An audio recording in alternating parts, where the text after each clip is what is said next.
Lo voy a saludar al doctor Ignacio Contreras, quien es investigador del CONICET de la UNA y SECOAL, Centro de Ecología Aplicada al Litoral, porque queríamos hablar con él exclusivamente porque estamos viviendo cada vez más en el infierno. En estos días de intenso calor, parece que el infierno es más benévolo que lo que nos toca vivir a nosotros. Y esto forma parte de un cambio climático.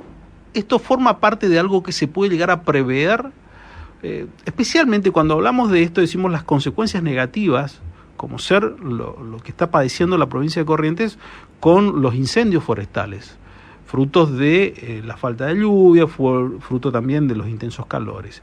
Ignacio Contreras, ¿cómo le va? Buen día, gracias por atendernos. Buenos días, Daniel, ¿cómo estás? Bueno, saludo para vos y para toda la audiencia del programa. Gracias por atendernos. Bueno, favor.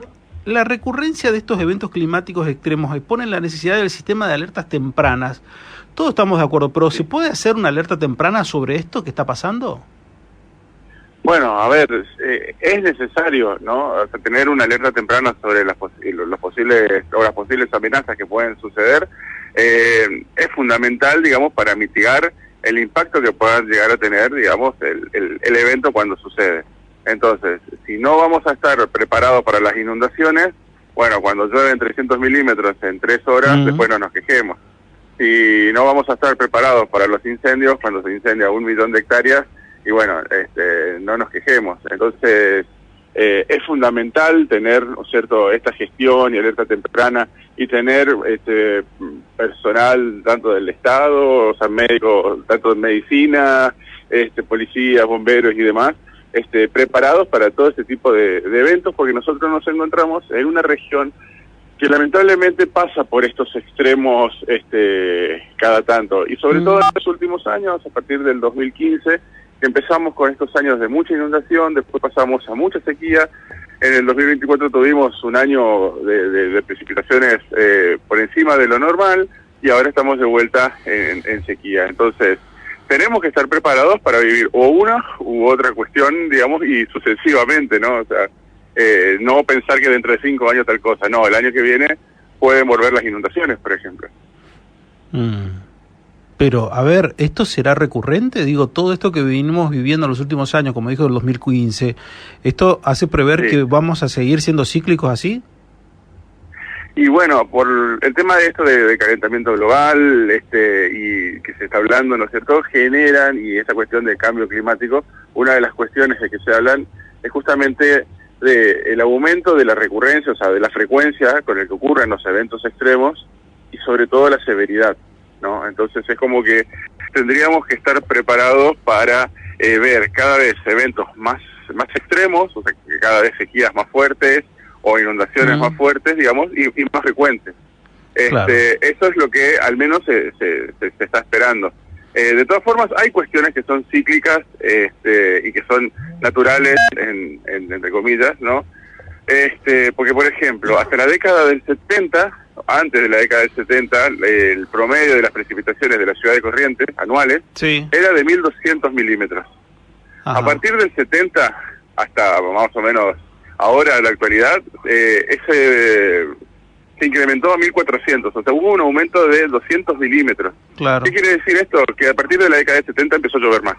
Ajá. Ahora, lo que estamos viendo, que también en estos últimos años, esa cantidad de precipitaciones está bajando. Hay como una tendencia a tener mayor sequía y las lluvias concentradas, muy concentradas, digamos, en el verano y el otoño sobre todo.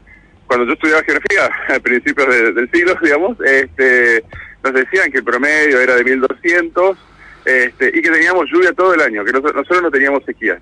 Y sin embargo, cuando me recibo y empiezo a yo generar mis propios datos, veo que no, que es 1.400, y sí tenemos sequías, sobre todo a partir de junio hasta octubre, donde empieza a llover nuevamente, ¿no? Claro.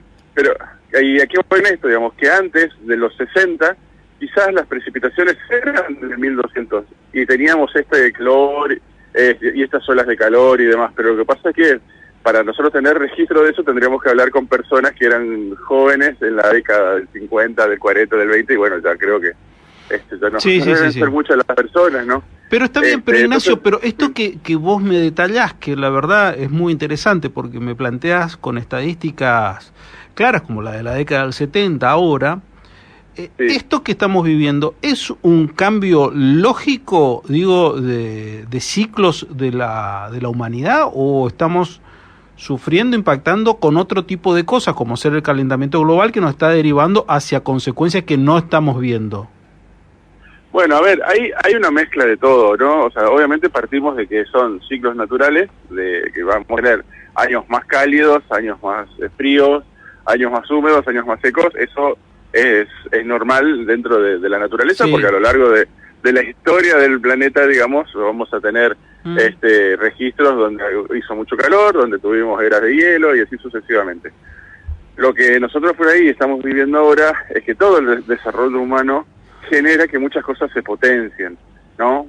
Por ejemplo, cada vez que tenemos cada vez más asfalto, más gris, más cemento, porque las ciudades crecen, vamos perdiendo bosque, vamos perdiendo humedales y demás, obviamente que esto se van generando islas de calor cada vez más grandes, y bueno, y una ciudad actúa como una especie de ladrillo refractario. Van a ser las 6, 7 de la tarde, capaz que vos no ves el sol arriba, lo ves en el horizonte, pero tocas la pared que estuvo todo el día bajo el sol y vas a sentir que está irradiando calor, ¿no? Entonces, lo mismo, bueno, el cemento, el asfalto.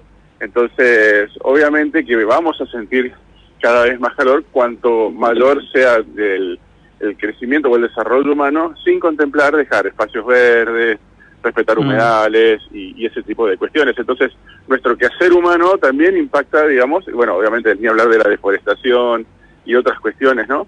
Entonces, contribuyen a que estos eventos que son potencialmente severos, bueno, sean severos, digamos, no tan potenciales, sino realmente severos. Hay un humanista que se llama Yuval Harari, que en realidad es historiador, que es muy conocido a nivel mundial, que dice que el mayor depredador es el hombre. El mayor depredador habla en todos los sentidos y habla también del mismo planeta. Dice, los animales grandes aparecieron cuando el hombre iba pisando cada uno de los continentes. Y en ese sentido, uno, escuchándote a vos, dice también, el impacto del hombre es el más agresivo hacia el planeta.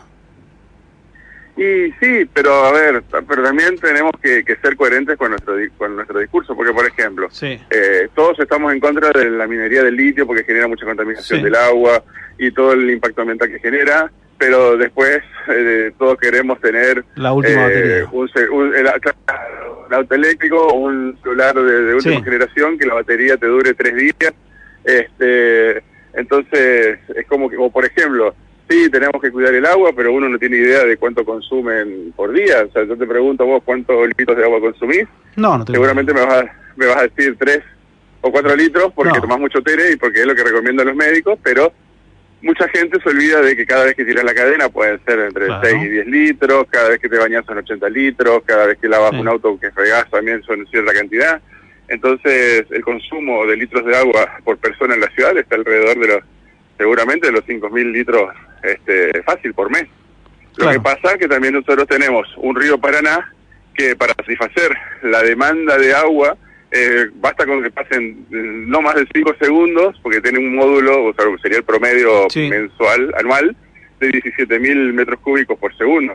Entonces con que pasen 3 o 4 o 5 segundos de agua ya satisfacemos la demanda de la población. Entonces estamos acostumbrados a que el agua nos sobre. Fíjate que ahora, cuando fue la bajante histórica del Paraná, en 2020, que de golpe teníamos que empezar a pensar en cuidar el agua, empezamos a tener miedo de, ¿qué pasa si el río se seca?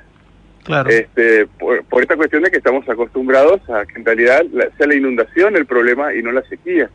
En cambio, vos haces 100 kilómetros hacia el interior de Chaco o para otras regiones más áridas y te van a tener un control y un cuidado del agua que acá no lo vamos a tener. ¿Pero por qué? Porque allá escasea.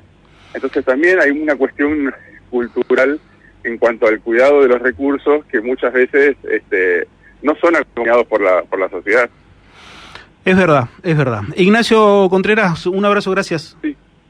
Bueno, muchísimas gracias y bueno, un último mensajito, si bien se esperan tormentas ya tendría que estar más o menos para la siesta del interior de Corrientes al sur, que seamos cautos, que no estamos en un momento para incendios y demás. Yo entiendo que por ahí la necesidad es a veces importante, pero bueno, no estamos en un momento para realizarlo y bueno, se esperan tormentas severas para la noche y para mañana, así que también tomar los recaudos necesarios para evitar cualquier tipo de problemas. Gracias. Muchísimas gracias y que tengan un buen domingo. Igualmente, gracias. Ignacio Contreras, quien es, la verdad, una persona de mucha referencia porque es investigador del CONICET, de la UNE y además del CECUAL.